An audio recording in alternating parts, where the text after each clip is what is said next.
ലഹരി വിരുദ്ധ ക്യാമ്പയിൻ മുൻനിർത്തിക്കൊണ്ട് നടത്തപ്പെടുന്ന ഒരു പ്രോഗ്രാമിൽ പങ്കെടുക്കുകയും അവിടെ സംസാരിക്കുന്നതിനിടയിൽ ഒരു പ്രസ്താവന ഞാൻ പറയുകയും ചെയ്തു. എന്റെ അറിവിൽ ലഹരി ഉപയോഗിക്കുന്നവരുമായി ഞാൻ ഇനി സിനിമ ചെയ്യില്ല എന്നുള്ളതായിരുന്നു ആ പ്രസ്താവന. ഇവളാണ് മോനെ ആൺകുട്ടി. അതായത് ഞാനൊരു സിനിമയുടെ ഭാഗമായപ്പോൾ അതിലെ ആർട്ടിസ്റ്റ്, ആ സിനിമ ഹോൾഡ് ചെയ്യുന്ന one of the main artist, പറഞ്ഞാലും മനസ്സിലാവാത്ത അതാരാണെന്ന് നമുക്കറിയാം. ലഹരി ഉപയോഗിച്ചെന്ന നടി വിൻസി അലോഷ്യസ് വെളിപ്പെടുത്തിയ നടൻ ഷൈൻ ടോം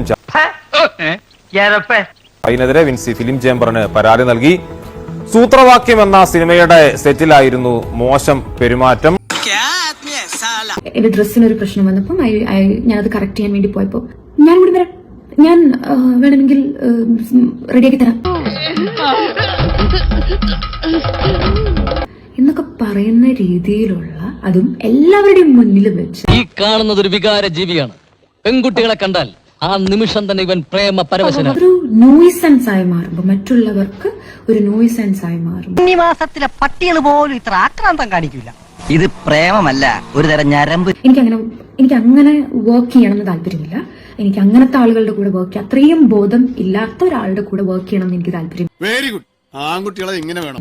ഫിലിം ചേംബറിന് നൽകിയിട്ടുണ്ട്. ഒപ്പം ഈ സിനിമയുടെ ഇന്റേണൽ കംപ്ലയിന്റ്സ് കമ്മിറ്റിക്കും ഇപ്പോ ഈ പരാതി വിൻസി നൽകിയിട്ടുണ്ട് എന്നാണ് മനസ്സിലാക്കാൻ. ഇതോടകം തന്നെ പോലീസും എക്സൈസും വിൻസിയിൽ നിന്ന് വിവരശേഖരണം നടത്താൻ തീരുമാനിച്ചു.